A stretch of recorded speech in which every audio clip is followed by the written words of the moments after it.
All right, guys, welcome back to the channel. Today, we're going to talk about, are you scared of the dark? Are you scared of the woods? So, judging by the thumbnail, you'll probably get to guess what this is. Promise, not clickbait. It's a really big subject for a lot of people, and some people have asked me stuff in the past about being scared, camping in the woods, backpacking, staying out in the woods in the dark. A lot of people are scared of it. And you know what? If you are scared to stay out in the woods at night by yourself, backpacking or camping, honestly, you're not alone. There's nothing to feel bad about. You're okay. But now, with that caveat, it is a little unnerving for some people. I've been in places where I've stayed out by myself that were a little unnerving. I wouldn't say I, cuddled up in the fetal position and cried myself to sleep, but, sometimes things can get a little hairy, a little weird out in the woods. And I'm going to talk about some tips for some people, whether you're a guy, whether you're a girl, just some tips that I know of that can help you. How do you if you're scared to sleep in a tent, scared to be out in the woods, how do you get yourself used to it? I'd say probably the first thing to do is just go stay in a campground, in a state park or something where there's tons of people. Get used to sleeping on the ground, get used to sleeping in a tent where there's a lot of people there. Some people that find it unnerving for the first time. They may get a little scared, and knowing that there's a ranger nearby and other people, that kind of gets them acclimated. If that's the reason that scares you, I've talked to a lot of women, not all, but some. Don't want to get in the sexist category here, but a lot of women find it a little unnerving to go backpacking, whether it's by themselves, which I recommend strongly against women going backpacking out in the mountains and stuff by themselves. I think it's just a bad idea all around. But even multiple women going, I've met quite a few that say it's a little unnerving. And honestly, if you're gonna go out in the backcountry like that, nobody sleeps better than with a nice big chunk of steel under their pillow, if you know what I mean. So, that's definitely something to consider, especially if you're a woman or if you're by yourself. Never go in the backcountry unarmed. That's my motto. It's just a bad idea all the way around. You don't go out on the ocean without a life jacket. You don't go out in the mountains without some kind of protection. Common sense, right? So that's one thing. And the other thing, a lot of people, even if they go backpacking with other people, they get a little nervous. I've taken some people out, and grown men that were, big, bulky guys. I've taken guys out that they were, welders and kind of a big type of blue collar, macho type of guy. And they've said, hey, you've drugged me out here in some places. It's a little creepy out here at night. And they're sitting there a little, I could tell it was kind of unnerving.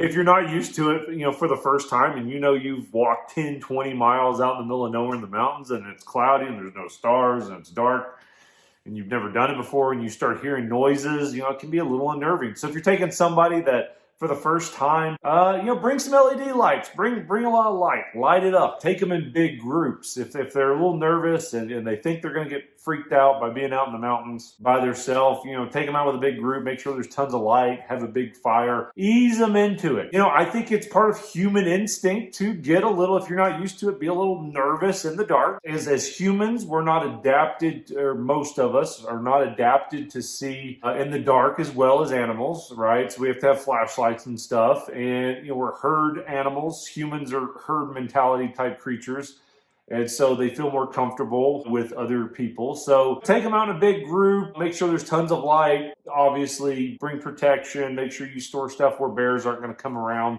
Just kind of ease them into it. Now, some of my biggest tips to make you feel safer at night out in the mountains, I would say probably the number one tip is camp smart. What do I mean by that? Know your surroundings. Make sure wherever you set up your camp in a place that makes sense, a place that's smart. Don't camp on game trails where animals frequent, because, depending on the time of the year, if you're camping on a game trail, it increases your risk of running into, if you're in the Rockies or Alaska, run into a moose, which could be an altercation. And obviously, deer and other animals travel on game trails. Predators hunt on game trails. They get used, mountain lion, even bears.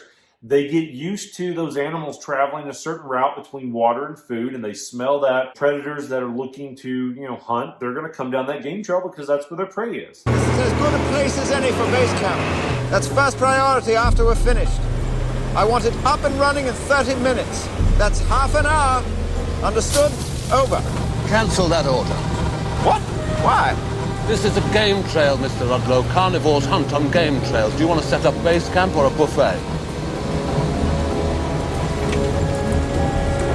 Let's find a new spot, shall we? Don't camp on any kind of deer pass or elk path or anything like that. Camp away from that. Don't put your camp right up on it. That's camping smart. Make sure you know the area you're at or where you're sleeping. Look at what happened in Montana. With the guy that got murdered by an axe last week in his tent. They're still investigating, trying to figure out what that was. But, there are psychopaths. Look at the Appalachian Trail where there's a serial killer that went through that and he killed, he was just traveling. I can't remember how many. I'll put a thing on here, but he basically was just going up and down the Appalachian Trail, just offing people. Honestly, what scares me more is people. People are more dangerous than animals. Animals kill because they're hungry or instinct usually. People kill just because they're evil. So, make sure that you're prepared to be alert and if somebody, and usually trust your gut. If you're out in the backcountry and you run into somebody and you just aren't getting good vibes, trust your gut on it because chances are that's your brain telling you, hey, there's something off with this person or group of people. I need to get away from them. So there's that. Another thing, too, is have a good way of communicating between, people have the inReach systems on GPSs or satellite phones. To have a way to communicate, you'll feel a little bit better if somebody gets hurt, an animal attack, you fall, break your ankle, whatever. Have a way to communicate and, just have good knowledge. People feel more comfortable at night and going out and getting used to doing stuff like that if they have knowledge and what's going to happen. Even during the day, I know I've taken some people out and it just mentally freaked them out that they're out 20, 30, 40 miles from their car. It just freaked them out. And it's because they're not used to it and they're freaking out. Well, what if this breaks? And the whole time, what if our water filter breaks? Or what if our tent breaks? So educate yourself. The more skilled you are and the more, just comfortable you are, the more confident you'll feel and you don't really worry and get that stress. It's supposed to be enjoyment. You go out there because you enjoy it. I don't really worry about any of my gear breaking because it's not life critical for me. I can replace pretty much every piece of gear I have on there, creating a shelter out of nothing or boiling water. So educate yourself. And then the other thing too, I would say probably that would help you out at night is just, knowing your surroundings. But like I said, it's always good to be cautious. There are dangers, especially at night. But at the end of the day, there's nothing out there at night that's not there during the day. It's just you can't see and you're just going to hear stuff. And a lot of people, they just got to get used to hearing noises and critters running around. At night, last backpacking trip I went on, I forgot to put my my titanium cooking coffee cup up. I cleaned it and I just had it setting down on the by the fire and woke up in the morning and a little ground squirrel was curled up in my coffee cup. So animals, they just get out, they run around, and you'll hear stuff at night. You'll hear, porcupines walking around or foxes making a loud screeching noise. You may hear a mountain lion holler. I've heard that many, many times. Even mountain lions will make bird calls. I know it's kind of weird. They'll make bird calls. Mountain lions will sound like a woman screaming in distress. I've heard mountain lions screaming out there, and you'll think somebody's murdering a woman out in the woods, but it's a mountain lion cat in heat. I've heard obviously, elk and moose, bugle or whatnot. You'll hear that late in the evening sometimes. You'll hear weird stuff that you'll never be able to explain. I've heard like these weird gurgitating vibration noises echoing in the mountains.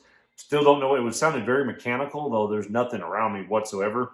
It was really weird. You just hear weird stuff at night, and you get used to it. I mean, the mountains are alive. You're in nature. Everything's alive around you. Trees make noises, weird noises. It's stuff. So talk that over with people that are scared.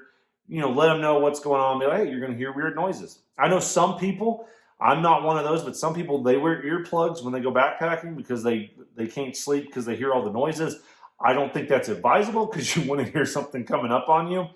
But there's that. I sleep with a little twist tab on my tent zipper so nobody can just unzip and come into me, into my tent in the middle of the night if they're a psychopath. Gives me a little time to take care of business, So there's just different stuff. Now, if I'm in bear country where there's a lot of black bears or grizzly bears, I use perimeter alarm trips around my tent that have like 22 shot shells in them that when the string pops, it makes a big popping noise. The 22 goes off. You can get them with 12 gauge perimeter alarms.